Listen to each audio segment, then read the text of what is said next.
Teachers, it's me, Miss Nolte. I know that you've heard that schools are closed for the rest of the year, but that just means that the building is closed. It does not mean that you are done with school. So Miss Nolte has been sending home some things for you to do, and I'm also going to be recording some videos right here in our classroom the same way at my board, just like I would do if you were here. So it hopefully will be like you are here.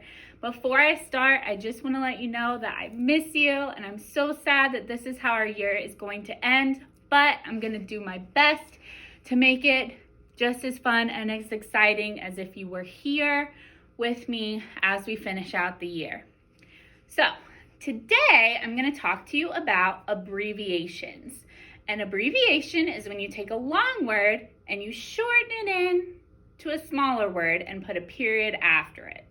So we use abbreviations when we maybe don't have enough space or enough time to write the whole big long word. So we just write the abbreviation, and then later when someone looks at that, they'll know which word we were talking about.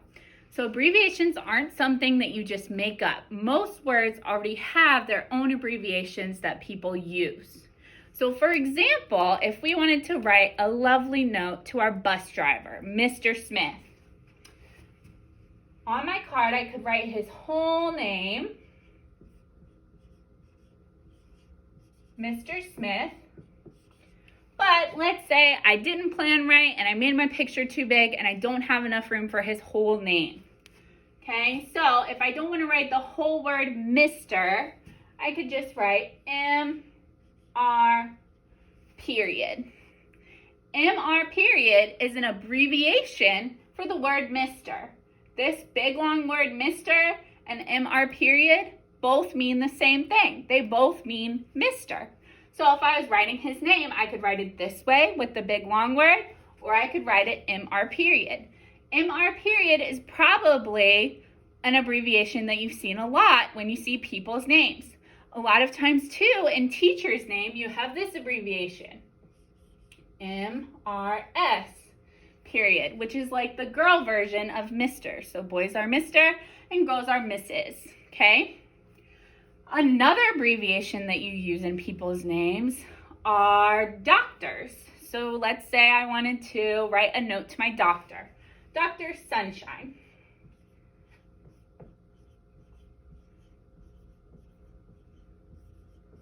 Okay? But they always make the line super teeny tiny at doctor's offices. So let's say I don't have enough room or enough time to write the big long word doctor. Instead of writing this big long word doctor, I can just write D-R period. D-R period and this big long word are the same thing. They both mean doctor.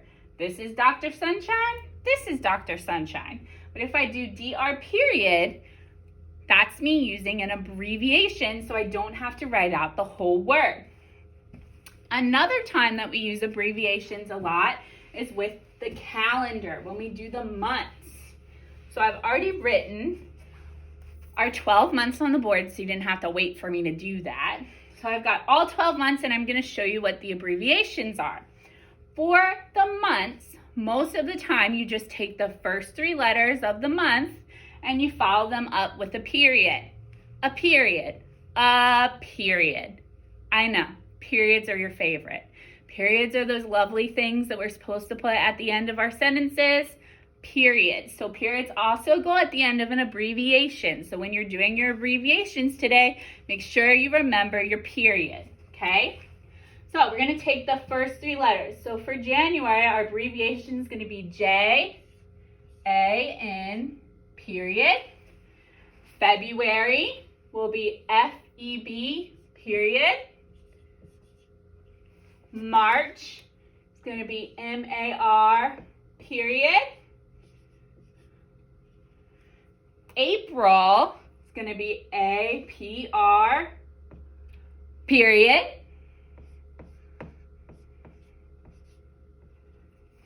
May, June, and July are all already pretty short months as far as names go. May only has 3 letters already, and June and July only have 4. So May, June, and July, they don't need to be abbreviated because they're already short. So we'll just write those again. August is the first three letters. So August would be A-U-G, period. Now, there's always a word that doesn't follow the rule. September is the word that doesn't follow the rule. September is actually going to be the first four letters for that abbreviation. So the abbreviation for September is S-E-P-T,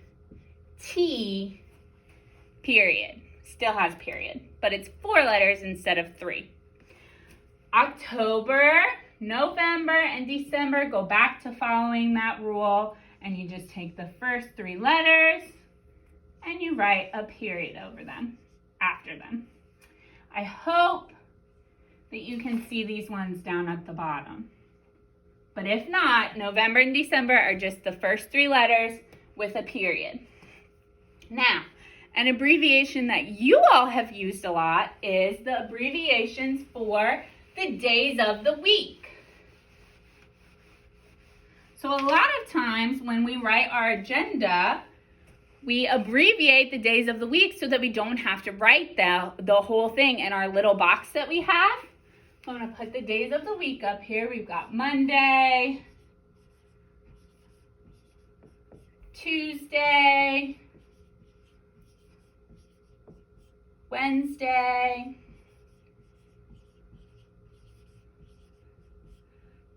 Thursday, Friday, Saturday, and Sunday. And luckily for us, most of the days of the week follow the same rule as the months. You just use those first three letters and you follow them up with a period. So, our abbreviation for Monday is going to be M-O-N, period. Wednesday is going to be W-E-D, period. Friday would be F-R-I, period. Saturday is S-A-T, period. Sunday is going to be S-U-N, period. You'll notice I'm saying the word period every time I'm writing one because I really want to make sure you guys remember your periods. Okay? Now, all of those follow the three-letter rule, but Tuesday and Thursday are a little bit different. They're the days of the week that don't follow the rule. So Tuesday is going to take the first four letters. Okay, T-U-E-S, Tuesday. And Thursday is going to take the first five. Okay, so an abbreviation doesn't have to have a certain number of letters. Thursday has 5, which is still shorter than writing the whole word Thursday, right? Another abbreviation that we use in our agenda a lot is on Wednesdays when we write our special announcement. We would always have to write that we were going to have our dictation test. And remember, Miss Nolte would have you write D-I-C-T, period. And that stood as an abbreviation for dictation, so that we didn't have to write that whole big long word in our tiny little box in our agenda. Okay, so you have actually used abbreviations before. You just might not have known that that's what they were called. So after you watch this video, you've got a sheet to do at home, and you're gonna practice abbreviations by yourself. If you forget an answer, you could always come back and look in the video, or you can ask help from mom or dad. Please let me know how this worked. If you liked it, if you didn't like it, please know that I miss you guys, and I wish that we were back in school, but I'm gonna do my best to make it feel like you're still in school while you're at home. I will see you guys in our next video. Bye.